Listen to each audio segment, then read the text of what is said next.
opinyon, pagtingin, pananaw o kuro-kuro ng mga bisita at panauhin o mga anchors o host sa programang ito ay sarili at tanging opinyon at pananaw ng mga nabanggit at hindi opinyon o pananaw ng Aliw Broadcasting Corporation, mga producers o mga namamahala ng Aliw Broadcasting o anumang organisasyon na affiliated sa network at kailanman ay hindi iniendorso ng Aliw Broadcasting Corporation ang mga nabanggit na opinyon at pananaw sa programa. Oy! Oras mo natin sa buong Pilipinas. Meron tayong 7 minuto na. Makaraan ang alas 10 ng morning. Humanda na sa mga malalaking balita. Trending viral. Pinag-uusapan sa buong Pilipinas. Mundo. Ronda Pilipinas Headlines. Narito na mga headlines sa Ronda Pilipinas. Ronda Pilipinas. Death toll sa malakas na lindol sa Cebu patuloy na nadaragdagan. Aftershock sumampa na sa mahigit 300. Ronda Pilipinas. Ito pa, binabantay ang low pressure area sa bansa. Isa ng ganap na Bagyo. Ronda Pilipinas. Mga party list na posibleng pumalit sa Duterte Youth, tatalakayin na ng COMELEC. Ronda Pilipinas. At mahigit 400 Iranian pinadeport na ng Amerika. Ronda Pilipinas. Yala, Ubiena at Yulo, headliners ng Philippine delegation sa gaganaping 2025 Southeast Asian Games. Ronda Pilipinas. Showbiz naman, health condition ni Chris Aquino. Bumubuti na. Ronda Pilipinas. Humantong na sa pananakit ang pambubuli ng iyong katrabaho. Alamin ang kaparusanan ng bubuli na yan sa NBI. Naku, bawal ito. Ronda Pilipinas. Totoo nga ba na maaaring tumangos ang ilong sa pamamagitan lang ng nose exercises? Mamaya, ako mismo o tayo mismo ang magpapatunay kung tumatangos ang mga ilong sa LBI. Let's prove it! Ronda Pilipinas. Totoo bang uso na ulit yung mga tinatawag na dumb phones o basic phones? O maganda yan. Maganda yan. Okay, mamaya alamin natin kung fact or fake. Ronda Pilipinas. Ang mga malalaking mga balita, ang mga matitinding mga pinag-uusapan, ang mga maiinit at pinagtatalunang mga issue. Lahat hagip, lahat malalaman. Hindi lang sa buong Metro at Mega Manila. Kasama na ang buong Pilipinas. Hahagupit na ang mga malalaking issue sa Ronda Pilipinas. Live na live sa DWIZ AM Metro at Mega Manila. Naka-live din sa DWIZ News FM Regional Stations. Naka-live din sa Radyo Ronda AM Radio sa Pilipinas. Live ding mapapanood sa Aliw 23 Free TV. At naka-live din sa lahat ng DWIZ Digital News accounts, Facebook, YouTube at DWIZ News website.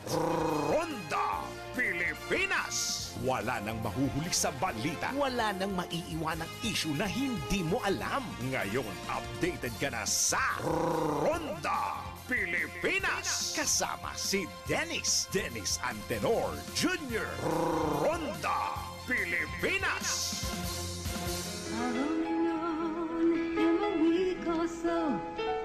Ay nako!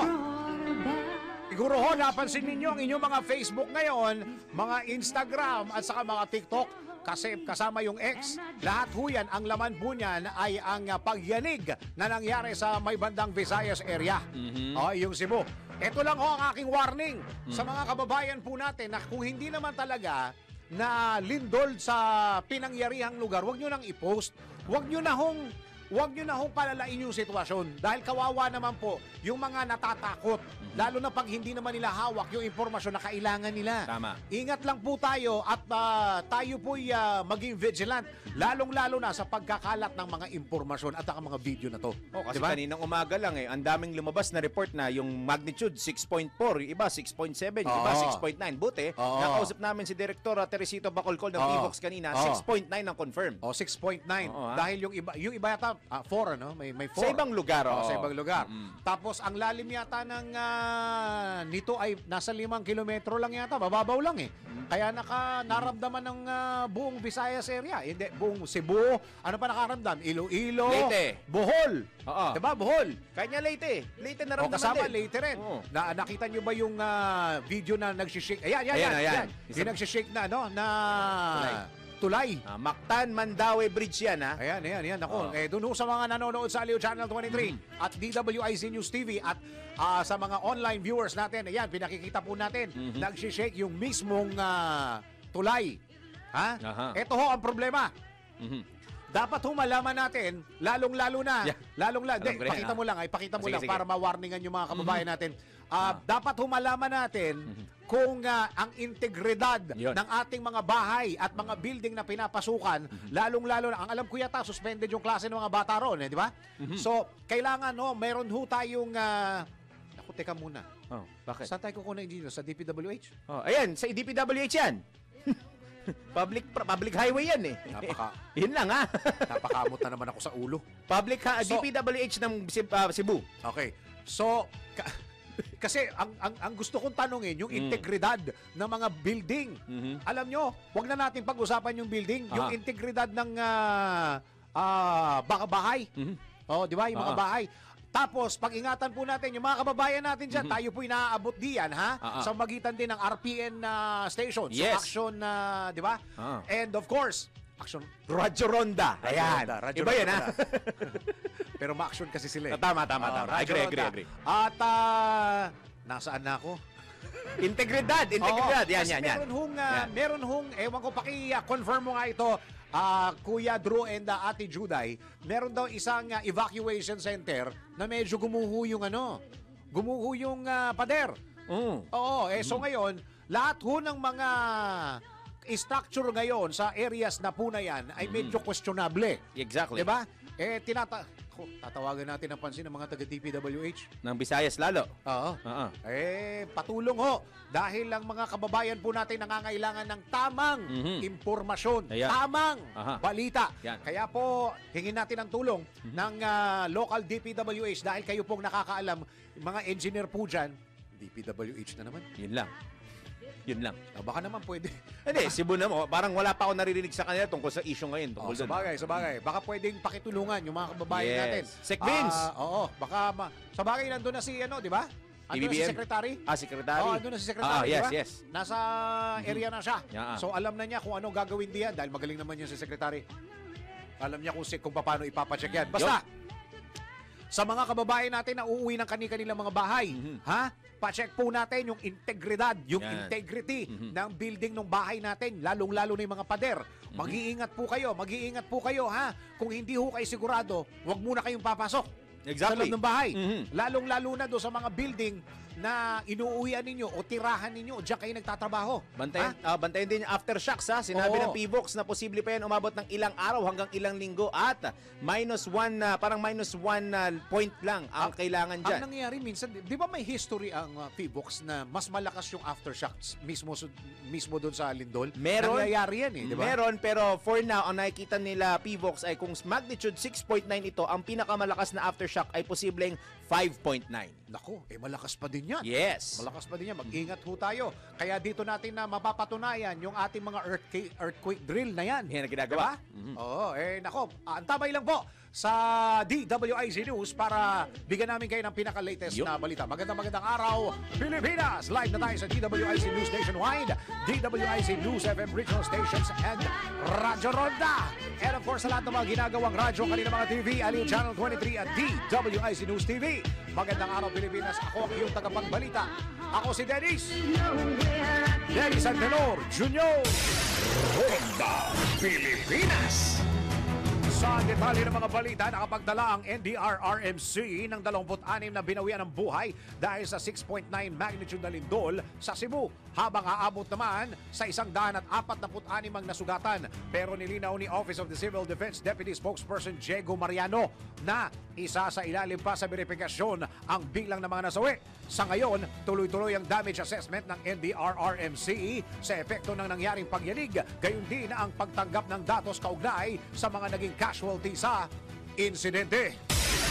Ronda Pilipinas. Umabot na sa 379 na aftershocks ang naitala ng Philippine Institute of Volcanology and Seismology kasunod ng 6.9 magnitude na lindol sa Cebu Province. Ayon sa PBOX, mahigit 100 sa mga ito ay naplat o natukoy ang lokasyon na may lakas na aabot sa magnitude 1.4 hanggang 4.8.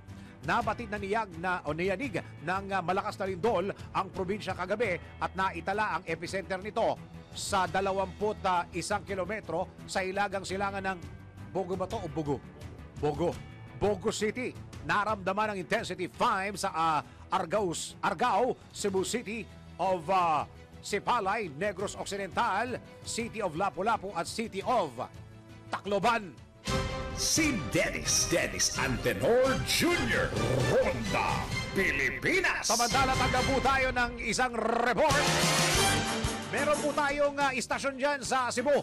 Yung DWIZ News FM Cebu, 27 reported patay sa ngayon sa lindol. Kagabi po ito sa Cebu PBBM, papunta na ngayong araw. Uy, nawala yung script ko. Uy, papunta na ngayong araw sa Cebu. Ayun, para sa personal na magbibigay ng assistant. Alamin natin ang balita mula sa station manager ng DWIZ News FM Cebu, Jenison Mendoza. Paring Jay, go! Ay, magandang araw. Dennis Antenor Jr., Ronda Pilipinas. Unang araw ngayon sa buwan na Oktubre, Wake Me Up Before when September ends. Kanta ng Green Day, nagkatotoo. Trahedya sa huling araw ng Setyembre dito sa Cebu, isang 6.9 magnitude na lindol naganap 2 minutos bago mag alas 10 kagabi. Sa ngayon, 27 ang kumpirmadong patay, 7 sa mga namatay kasama na ang isang buntis ay galing sa nag-collapse na apartment building sa Yolanda Village, Pulambato, Bogo City, north of Cebu, kung saan ang dami pang mga kabahayan ang nasira doon. Sa ngayon, payag ni Governor Pam Baricuatro, pupunta ngayong araw na ito si President Bongbong Marcos para personal na mag-extend assistance sa mga biktima, especially doon sa Provincial Hospital, doon sa Bogo City, north of Cebu, kung saan nagsentro ang lindol, seeking ng state of calamity din para sa pagdeklara doon sa probinsya at nanawagan ng mga medical volunteers para sa pag-augment ng manpower doon sa Bogo City at iba pang mga areas sa buong probinsya ng Cebu. Samantala, dito naman sa Cebu City, sinara muna temporarily mga terminal at mga pier para sa pag-conduct ng mga safety checks. Walang power pa din sa ngayon mula kagabi sa some parts dito sa Cebu City. Live dito sa Cebu City. Jenison Mendoza. Yes, sir. Ilang area ngayon sa Cebu ang may kuryente at walang kuryente? O buong Cebu walang kuryente? Mostly sa norte sa Cebu. Ang walang kuryente? Yes, Sir Dennis. Di ba ang government hospital diyan sa Cebu, nakalimutan ko na, Vicente Soto ba? Vicente Soto Hospital? Tama? Yes, nandito yan sa Cebu City Center sa may uptown area. Kagabi din humihingi ang provincial government ng mga assistance para mahatid yung mga biktima papuntang Vicente Soto Hospital. Yung bang integridad ng ospital na yon, na-check na? Safe ba? Yes, sir. Yes, sir. Oo, aside from may pasok ba? So ngayon, walang pasok ang mga bata. Pero yung mga ahensya ng gobyerno focusing on service para sa ating mga kababayan, may pasok pa ngayon? Yung iba, hindi. Walang pasok. Wala, maski government offices? Yung mga schools lang. Schools lang ang wala, pero yung mga government offices meron? Yes, meron po. Okay. Diyan sa Cebu, ilan ang evacuation center ngayon, Jenison? For now, dito sa Cebu City, nandyan sa uptown area, usually nasa norte yung mga evacuation areas, nasa mga kuha nila, Bogo City, within within Bogo City. Oo. Pakibigay mo nga sa akin yung picture diyan sa may particularly sa sa Cebu City. Yung bang mga kababayan natin umuwi na ng kanilang mga bahay o umuwi pa lang? Yung iba, hindi. Nasa evacuation centers kasi Okay. sira yung bahay nila, especially doon sa Bogo City. Ang problema diyan, sino magche-check ng mga yon? Yung integridad ng kanilang mga bahay at mga uuwian. Dahil may mga condo rin kayo dyan na Jennison, hindi ba? Yes po, Sir Dennis. Yung pahayag ni Governor Pam kanina, hopefully, President Bongbong mag-give full assistance pagdating niya. Ano oras darating si BBM? For now, wala pang update. Okay. Pero ang sigurado, siya ay magbibigay ng assistance sa Yes, sa mga kababayan personally. natin at magbibigay ng mga direktiba, lalong-lalo na sa LGU. Yes, sir. Doon, Okay. north of Cebu. Itanong ko rin lang, dahil doon sa mga kalapit na bayan o sa mga nakikinig na kababayan natin na gustong pumunta diyan at magbigay ng tulong, sila ba may madadaanan, Jennison? Some parts, wala. Kasi may nag-landslide din, especially doon sa may Pinamungahan, Cebu. Hindi madadaanan. Malaking mga boulders na mga bato ang nasa kalsada. So ano ngayon ang entrance to Cebu? For now, may mga bulldozers na ongoing na Nag-aalis. aayos. Yes. At teka muna, Jennison, nasaan ka ba ngayon? Nasa opisina ka ba ngayon ng DWIZ? Nasa studio po. Okay, sa ngayon ba, anong yan? Pang-ilang floor yan? Pang-ilang floor? No, ground floor lang tayo, pero Ground floor. kagabi, Wala na Yes, kayong sir. nararamdaman na aftershock o meron pa rin? wala. For now, sa ngayon, wala dito sa area. Downtown Cebu City. Okay. So ibig sabihin, pati ang downtown Cebu ay may kuryente na o hindi lahat? Hindi lahat po. So sa yung kinalalagyan ng istasyon natin, meron namang kuryente? Meron. After nung lindol, bumalik agad. Oo. Tanong ko lang, ano ang instruction ng LGU? Kung saan pupunta yung mga kababayan natin na may kailangan ng tulong? Tayo napapakinggan sa buong Cebu. Go ahead, Jennison. Saan sila pupunta? Usually, yung assistance nandun sa norte. Oo. At saka yung assistance dito din sa uptown, malapit sa Vicente Soto Hospital, Sir Dennis.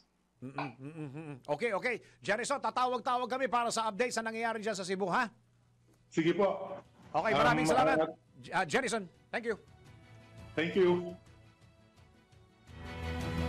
Okay, thank you. Syempre, di ba? Hindi pa masyadong si Jennison. Shock pa siya. Shock pa siya sa nangyari. Ano ba pwede nating tawagan? Iloilo. Si Kuyang Richard. Si DWIZ News FM Iloilo. Pwede nating tawagan para makapag-report din. Okay, tayo muna mag-live weather report. Pinakahuli, pinaka-latest, pinaka-napapanahon. Whether we like it or not, ito ang magiging DWIZ Weather Report. May bagyo ba? Bagong bagyo. Alamin natin ang live weather report kasama si Daryl Justin. Ito na nga yung kinatatakutan ng iba sa atin. Nabuo na po yung LPA sa loob ng Philippine Area of Responsibility at pinangalanan ng Bagyong Paulo. Ngayong kaninang alas 8 ng umaga, itong si Bagyong Paulo ay huling namataan sa layong 835 kilometers silangan ng southeastern Luzon. May taglay po na lakas ng hangin na aabot sa 45 kilometro kada oras malapit sa gitna at pagbugso naman po naaabot sa 55 kilometro kada oras. Kasalukuyang kumikilos po ito pakanluran o westward sa bilis na 25 kilometers per hour. Wala pa namang nakataas sa tropical cyclone wind signal sa anumang bahagi ng ating bansa. Pero ang dalawang senaryo na nakikita natin dito, number 1, ito po ay lalapit at mag-intensify over the next coming days. At pangalawa, mataas po ang posibilidad na ito'y tumama sa kalupaan. Mamaya natin puntahan yung track and forecast nito dahil ang inaasahang lagay ng panahon sa Bicol Region, Eastern Visayas, Central Visayas, Caraga, Northern Mindanao, Aurora at Quezon ay maulap na papawirin na may pulo-pulong pag-ulan at may hinang pagkulog at pagkidlat. Dulot pa rin po yan ng easterlies. Habang Metro Manila, the rest of the country, bahagyang fair and good weather mararanasan na may tsansa ng kalat-kalat na pag-ulan at may hinang pagkulog at pagkidlat. Dulot pa rin po yan ng ating easterlies. Punta muna tayo doon sa ating track and intensity forecast para kay Tropical Depression Paulo na inaasahan natin over the next 2 to 3 days, ito ay magiging pa west-northwestward o kanluran, hilagang kanluran ang tatahaking direksyon nito. Nakuha natin ang track and intensity mula sa data na binigay for now ng windy.com dahil 11 a.m. pa yung magiging track and intensity forecast ng Pag-asa. Over Thursday up until Friday, patuloy ang pagkilos po nito pa northwestward o hilagang kanluran at inaasahan natin na ito'y tatama sa kalupaan sa Cagayan Region by Friday morning or afternoon kung mapapanatili niya ang kanyang bilis at lakas at tatawirin po nito ang Ilocos at Cordillera area. Medyo lalaki ang saklaw ng nasabing bagyo at magpapaulan ito sa northern at central Luzon. Damay na rin dyan po ang extreme northern Luzon portion. Posible pa pong sa Friday ng gabi o Sabado ng umaga lumabas itong si Bagyong Paulo sa Philippine Area of Responsibility. Dako naman muna tayo ngayon sa 3-day weather forecast natin. Puntahan po natin ang mainit na probinsya ngayon. Visayas po tayo sa may Iloilo City. Bagamat isa to sa mga nakaramdam ng paglindol, magiging banayad at kalmado naman po ang panahon na may chance ng mga pag-ulan at may hinang pagkulog at pagkidlat by Thursday and Friday. Pero tuloy-tuloy na pagpatak ng ulan sa Sabado, 25 to 32 degrees. Sa Tacloban naman po, asahan ng malalakas na thunderstorms. Sa araw po ng Huwebes, ulang Friday po ang mararanasan ng mga taga-Leyte at magkahalong init at ulan naman po sa araw ng Sabado. Habang sa Kalibo Aklan, maulap lang po ang papawiri na inaasahan bukas na may tsansa ng mga pag-ambon pero magkahalong init at ulan sa araw ng Friday and Saturday. 24 hanggang 32 degrees Celsius ang magiging agwat ng temperatura. Ating sunrise sunset, sumikat ang araw! Alas 5:46 ng umaga and after 12 hours lulubog ang araw. Kung saan may kabayo, mamaya 5:46 po. Bakit may paglubog? Bakit may kabayo? Hindi ko din alam dito eh. Gising yung kabayo sa gabi. Baka siguro kumakarir kabayo nito ni Winner paggabi. 5:46 po yan mamayang gabi. Bagamat medyo nakakalungkot, magtuloy pa rin naman ang Pasko sa susunod na 85 days. Yo, 85 countdown. days. 85 days to go bago mag-Christmas. Kaya, ayun, sana wag muna tayo mamasko sa Visayas kasi kailangan mo nila makaregalo. Ay, nako, mamasko tayo para sa Visayas. Para sa, yan, tama. Oo. Maglalabas si PBBM naman ng statement na wag munang magarbo ulit ang Pasko panigurado. Diba yun, alam ko, yun din sinabi niya last year. O siya, kami po ay nakikiramay at prayers po namin ay nasa mga kababayan natin sa Cebu. Yan muna ang aking latest weather report. Whether you like it or not, ako po si Darryl Justin nagpapaalala, when in gout, don't eat loud. Nagbabalita ng tama, naglilingkod ng tama. Pinakahuli, pinaka-latest, pinaka-napapanahon, whether we like it or not, DWIZ Weather Report. Ronda Pilipinas. Hoy, totoo bang uso na ulit yung mga tinatawag na dumb phones? Bakit naman dumb phones ang tawag? O yung basic phones? Alamin natin kung totoo yan sa Fact or Fake. Pa sa walang katapusang notification, social media at screen time, marami ring nakakaramdam ng ganon. Kaya't dumarami na ang mga kabataan at maging ilang nasa hustong gulang na bumabalik sa mas simpleng dumb phones o basic phones. Sa panahon ngayon na dominated ang smartphones at smart gadgets, may lumalakas na counter-trend, ang pagbabalik ng dumb devices gaya ng flip phones, MP3 players, digital cameras at non-smart TVs. Ang nakakagulat, Gen Z mismo, ang pinaka-digital native na henerasyon, ang nangunguna sa trend na ito. Totoo nga bang umuuso na ulit ang dumb devices at mga basic phone? Alamin kung fact or fake. Alamin mo na kung tama o mali, kung totoo o hindi. Walang peke. DWIZ Fact or Fake.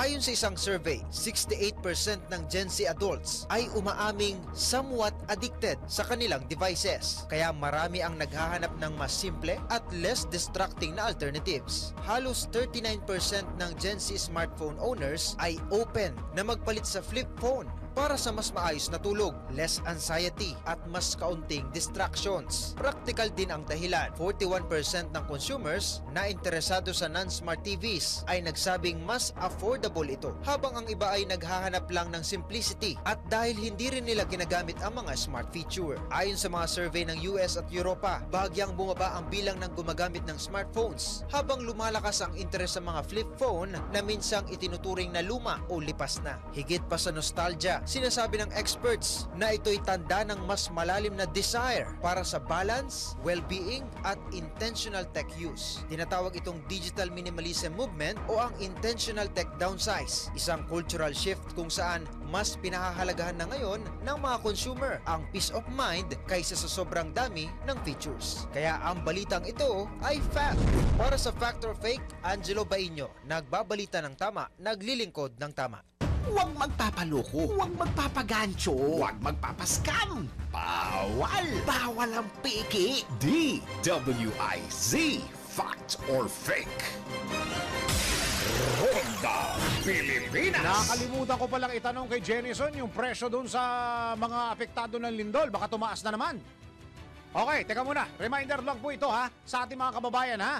Huwag matakot magpakonsulta sa tuwing makakaramdam ng sakit dahil may PhilHealth na siguradong aalagaan ang kalusugan mo. Lahat tayo ay miyembro at sigurado sa benepisyo. Pumunta lamang sa mga accredited consulta package provider para makapag-avail ng consulta package. At para sa karagdagang impormasyon, bumisita lamang sa kanilang website na www.philhealth.gov.ph at pindutin ang click to call icon. Dahil Pilipino ka, may PhilHealth ka! Ronda Pilipinas. Pilipinas ang ating oras!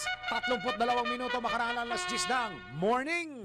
Tuloy-tuloy mga balita at impormasyon. Tuloy-tuloy rin po ang pagbibigay sa inyo ng mga bagong impormasyon at mga bagong balita tungkol po dito sa lindol na naganap. Anong oras? 9:58, di ba? To be exact, 9:58, almost 10 o'clock. Oo. Nakita nyo ba yung nasa gym? Yung gym na yumanig. Ako, nakaka-aburido. Teka muna. Tayo'y alamin natin. Siburin ito. Siburin. Alamin natin mula sa isang report. Mula sa Cebu. Papasukin natin ang ating correspondent si Luigi Flores. Luigi, ano na ang nangyayari diyan at ano na ang latest? Dennis, magandang umaga. Humigit kumulang 61 na ang kumpirmadong patay at 147 ang sugatan mula sa magnitude 6.9 na lindol na yumanig sa lalawigan ng Cebu kagabi. Yan ay ayon sa ulat mula sa Provincial Disaster Risk Reduction and Management Office ng Cebu Province.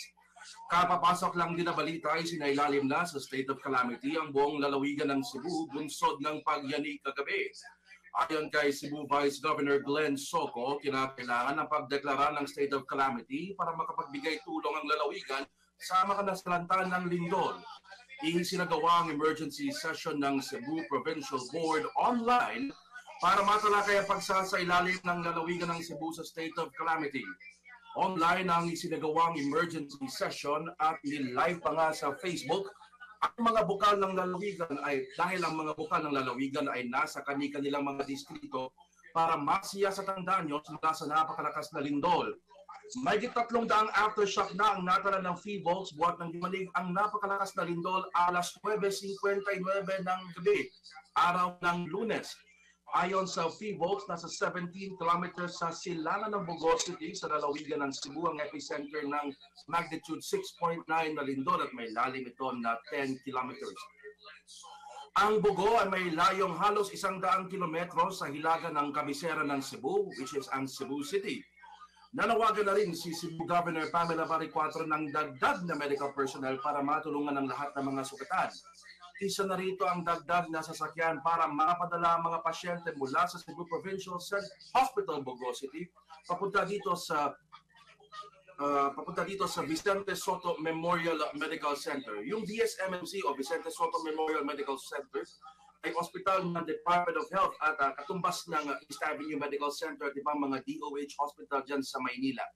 Nanawagan na rin si Baricuatro ng dagdag na pagkain, mga packed meals dahil nahihirapang magluto ang mga residente sa hilagang bahagi ng Cebu.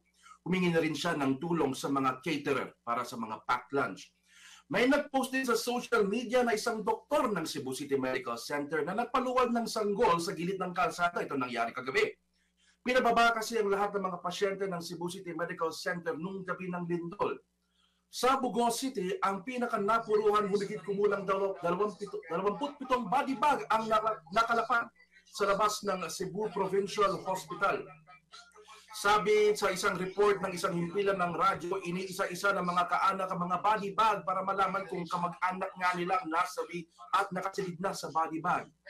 Samantala, ang kaluluklok lamang na Arsobispo ng Cebu, Archbishop Alberto Uy, nanawagan na rin sa mga kura paroko sa norte ng Cebu na huwag munang magsagawa ng mga misa sa loob ng kanilang mga simbahan. Humigit kumulang 3 simbahan sa mga bayan ng Daan, Bantayan at Tabugon ang gumuho bunsod ng lindol. Yan muna ang ulat mula rito sa lungsod ng Cebu. Luigi. Dennis. Tanong ko lang, aside from Vicente Soto at saka Cebu Medical, ano pang ospital ang tumatakbo? Usually, ang mga pinadalhan na hospital dito, yung mga hospital ng Danao, which is nasa gitna ng Bogo tsaka Cebu City. Ang Danao ay may layong 40 kilometers mula dito sa lungsod ng Cebu. So, tumatakbo naman yung mga hospital na yun. Yung ibang private hospital din dito, operational pa rin naman. Sa ngayon, may kuryente naman dito sa buong franchise area ng Visayan Electric Company. Pero kukuha pa tayo ng ibang detalye mula sa Cebu Electric Cooperative na siyang nagpapatakbo ng electric services sa mga ibang bayan ng lalawigan ng Cebu. Dennis. Ano yung panawagan ni Vice Mayor ba yun o Vice Governor, yung kailangan ng transport para sa mga pasyente? Pakiulit natin yun para marinig ng national.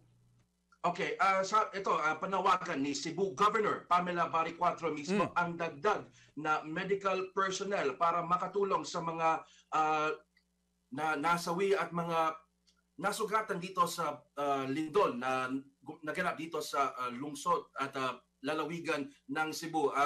Kanina nga nagpadala na rin ang South Cotabato Provincial Government ng kanilang contingent para makatulong sa mga nasawi bunsod ng napakalakas na lindol, Dennis. Okay, tanong ko lang, last question ko, Luigi, yung evacuation center, doon sa mga nakikinig at nanonood sa atin dyan sa may bandang Cebu at Karatig Bayan, saan sila pwedeng pumunta? Anong sang evacuation center para makahingi sila ng tulong?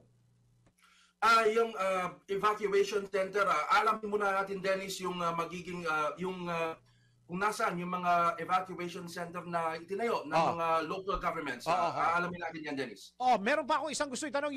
Meron bang isang evacuation center na medyo gumuho daw yung pader? Saan ito? Hindi ko pa nakalap yung nasagap niya impormasyon na yan at alamin natin yan na Dennis sa susunod ng mga oras. Kasi parang nag-i-start sa letter R yung parang lugar. Okay. Maraming salamat, Luigi. Pero baka sa San Remigio yan kung may letter R, San Remigio yan, katabing bayan ng lungsod ng Bugo. Pakialam mo nga dahil yun yatang paki-confirm kung totoong gumuho yung or part mismo ng evacuation center o yung mismong isang pader doon ng gumuho. Alamin natin yan, Dennis. Maraming salamat, Luigi, sa mga balita na yan. Ronda Pilipinas. Thank you very much, Luigi. Samantala, isa pang report. Iba't ibang ahensya ng pamahalaan agad pinakilos ni Pangulong BBM kasunod ng pagtama ng lindol sa Cebu. Alamin natin ang report ni Patrol 13, Gilbert Perdes. Gilbert, go! Makaraang tumama ang malakas na lindol sa Cebu kagabi. Inatasan ni Pangulong Ferdinand Marcos Jr. ang iba't ibang ahensya ng pamahalaan na agad na magbigay ng tulong sa mga apektadong komunidad. Ayon sa Feebox, tumama ang lindol bandang alas 9:59 kagabi at tumama ang pinakasentro nito sa Bugo City sa Cebu. Agad naglatag ng aksyon ang Department of Health sa pamamagitan ng pag-deploy ng medical teams mula sa Vicente Soto Memorial Medical Center at Cebu South Medical Center, habang ang mga regional office naman ng ahensya ay nangipagnayan na rin sa Office of Civil Defense. Samantala, tiniyak naman ng DSWD na handa ng 379 million pesos na standby funds at 2.4 million pesos na family food packs para sa mga mamamayan. Inatasan naman ng DBM ang mga ahensya na gamitin ang Quick Response Fund upang mapabilis ang relief at recovery efforts. Nagpayo naman o nanawagan naman ng DOH ang mga residente na makinig sa anunsyo ng mga lokal na pamahalaan at maging handa sa posibleng aftershocks. Patrol 13, Gilbert Perdes, nagbabalita ng tama, naglilingkod ng tama. Ronda Pilipinas. Samantala, isa pa pong report. Eastern Visayas, inilagay na sa red alert ang ng OCD kasunod ng 6.9 magnitude na lindol. Alamin natin ang report ni Patrol 17, Jopel Peleño. Jopel? Isinailalim na sa red alert ng Office of Civil Defense o OCD ang buong Central Visayas matapos ang naganap na magnitude 6.9 na lindol sa Cebu. Agad ring pinagana ng OCD ang Virtual Emergency Operations Center upang matutukan ang pagmonitor ng sitwasyon sa Cebu. Sa datos ng ahensya, labis na naapektuhan ng lindol ang hilagang bahagi ng lalawigan. Dahil dito, siniguro ni OCD 7 Director Joel Eristain ang tuloy-tuloy na paghatid ng tulong ng response clusters sa masusinan ring pagkipagkoordinasyon kay Governor Pamela Baricuatro. Mula naman sa Regional DRRM Monitoring Center, personal ding nagtungo si Baricuatro sa Provincial Police Office upang siguruhin ang seguridad ng mga apektadong residente. Ito si Patrol 17 Chapel Peleño para sa impilang may todo lakas, DWIZ. Nagbabalita ng tama, naglilingkod ng tama. Ronda Pilipinas. Samantala, isa pa pong report. DOE, Department of Energy, no? Department of Energy magpapadala ng task force sa Cebu para tumulong sa mga napinsala ng lindol. Alamin natin ang report ni Patrol 19, Sally Ortega. Bueno, Ate Sally, go! Mag-deploy ang Department of Energy ng task force para tumugon sa mga naapektuhan ng magnitude 6.9 lindol sa Cebu City at iba pang mga karatig probinsya. Sa pagsalang nitong si Energy Secretary Sharon Garin sa Commission on Appointments, natanong ang kalihim sa gagawing aksyon ng ahensya sa nangyaring lindol sa Cebu. Iginiit ni Senator Rizon Tiveros na mahalaga rin magkaroon ng task force sa Cebu at sa iba pang lugar na tinamaan ng lindol upang matiyak ang mabilis na pag-aksyon. Ang kay Secretary Garin, kagabi nangyari ang lindol at kailangan pang ihanda at ipadala ang mga kagamitan at kanilang mga tauhan. Dinagdag naman ni Senator Ontiveros na mahalaga para sa mga residente sa naturang probinsya na malaman kung kailan darating ang tulong. Kinumpirma naman ni Secretary Garin na inaasahang nasa Cebu na ang DOE Task Force sa mga susunod na araw. So sa mga oras na ito ay nakasalang pa para sa kanyang confirmation hearing itong si Energy Secretary Sharon Garin. Ito sa Patrol 19, Sell Your... Yes. Nabanggit ba yung kuryente sa Masbate? Sa mga oras nito, hindi pa natin na-monitor kung oo. Pero ito nga, humingi na sila ng mga report, ng status, parang ano yung condition, status ng mga power supply doon sa mga lugar na naapektuhan. Hindi lang nitong mga lindol, maging itong nakaraang bagyong Opong dahil ito yung pagbasihan ng kanilang magiging aksyon para nga agaran na maka-recover at maibalik ang supply ng kuryente sa mga naapektuhan ng kalamidad. Yun. Okay, maraming salamat, Ate Sally. Mula dito sa Senado, back to you. Ronda Pilipinas. Isa pa pong report. Makinig, paliparan sa Cebu at Leyte, nananatiling normal ang biyahe at walang napaulat na pinsala. Magandang balita ito mula kay Patrol 45, Raul Esperas. Kuya Raul, go! Walang naitalang pinsala ang Civil Aviation Authority of the Philippines sa mga paliparan sa bahagi ng Cebu City, game din sa Leyte. Sang-ayon kay Eric Apolonio, ang Maasin Airport, ang Hilongos Airport sa Leyte area, ang Ormoc, game din ang Calbayog Airport, at Tacloban Airport na nakaranas ng lindol ay walang napaulap na nasira sa runway maging sa kanilang mga tower. Samantalang ang bahagi naman ng Bacolod Airport, ang bahagi ng Cebu o Mactan Cebu International Airport ay natiling maayos naman ang mga tower at ligtas ang mga personnel ng Civil Aviation Authority of the Philippines. Patuloy naman ang pakikipag-ugnayan ng CAAP sa mga local government unit at nagpapatuloy naman ang mga commercial flights sa mga nabanggit na paliparan. Raul Esperas, Patrol 45, nagbabalita ng tama, naglilingkod ng tama sa Impila May Todo Lakas, ZWIC. Kapag may bagong balita, naka-on air, agad-agad, DWIC Patrol Report. Tayo pa rin ay mga musta sa Cebu. Nasa linya po natin ang Cebu Local Disaster Risk Reduction and Management Officer 3, si Engineer Wilson Ramos. Engineer, magandang araw po. Magandang araw po sa nakikinig kayo sa DWIC. Opo, Engineer, kumusta po yung assessment? Ilan po ang na-assess na po ba ito? Na-check na po ba natin lahat, Engineer? Hindi pa. Partially po ang nakuha namin ma-report. Badly damage po yung Northern Cebu po talaga. May mga casualties na nanood. Yung kumusta ho yung mga structures natin, mga tulay, mga buildings, mga ilan po nasa inyong listahan? May matulay na giba at yung mga daan na kalsada pa sira-sira at pati yung totally damage yung gymnasium yung nangyari doon sa isang LGU na maraming patay. Oho, kayo ho ba isa rin ho kayo sa naglilista kung ilan ho yung casualty, engineer, hindi ba? Yes. Ilan na po? Official.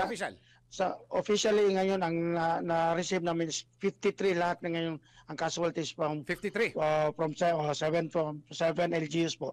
Opo, 53 ho yung patay. Oh, yes po. Opo, yung mga nasaktan po? Sa initial po namin na-receive is mga 115 na po. 150, sakto po ba ito? O projection lang? Baka itong projection, estimated pa lang po to. Hindi pa namin napupunta yung ibang lugar.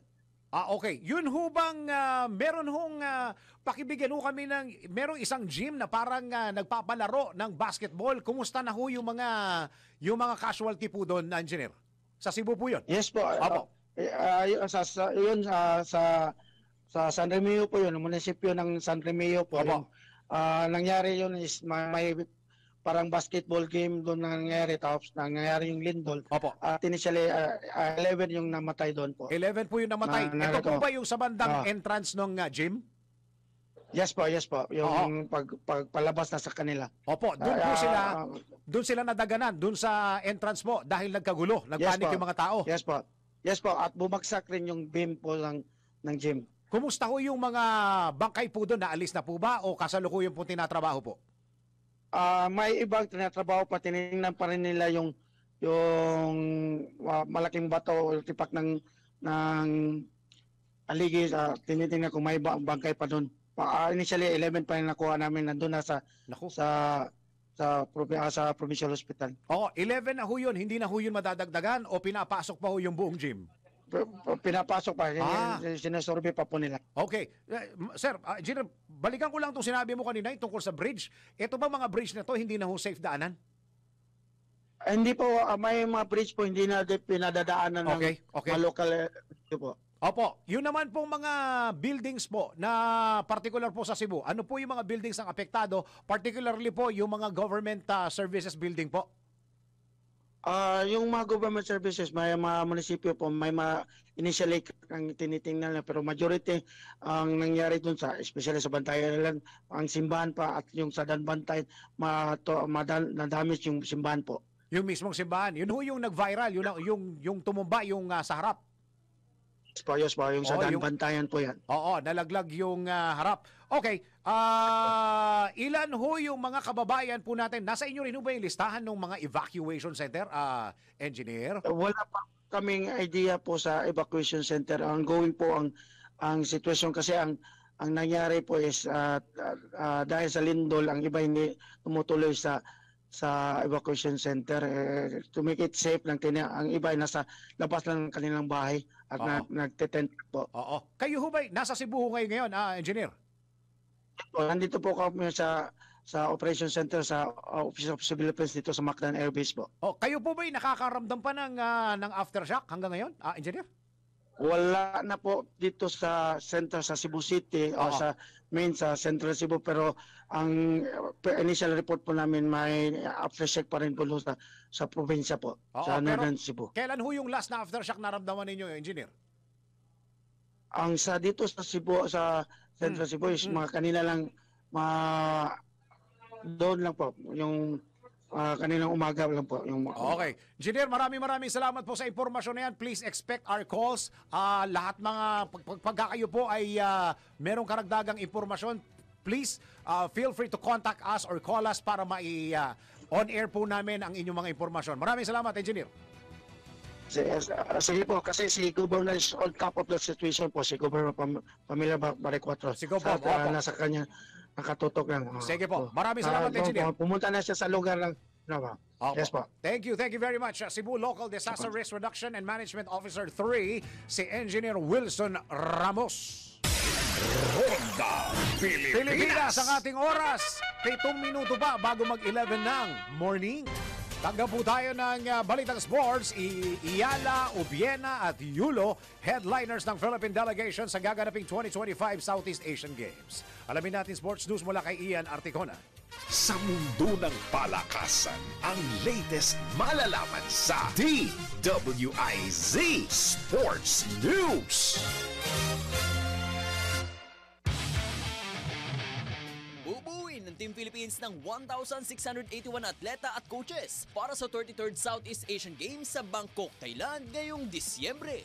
Kasama rito ang inaasang babandera para sa bansa na sina Alex Ayala, Heidi Lindias, EJ Obiena at Carlos Yulo. Dagdag pa rito ang mga kawani at support staff kaya inaasang lalampas sa 2,000 lahat-lahat ang kasama. Itatakda ang palaro mula Disyembre 9 hanggang 20. Matatandaan noong 2023 SEA Games sa Cambodia, nakuha ng Pilipinas ang 58 gold medals, 85 silver at 117 bronze medals at nagtapos sa ikalimang pwesto. At yan ang sports news. Ian Articona, nagbabalitan tama, naglilingkod ng tama.